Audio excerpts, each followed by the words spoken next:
Thing mit tuin pia le yaron thenge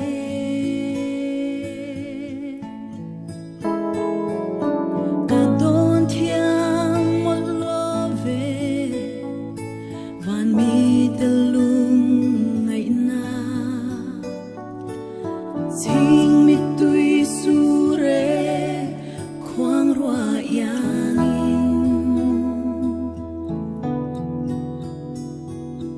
Angel te an nai reng an lal chan chua turin a thu pek lo then hun turan nga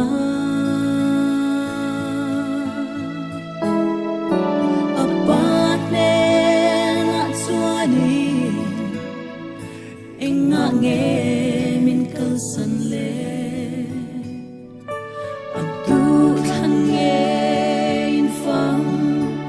Santa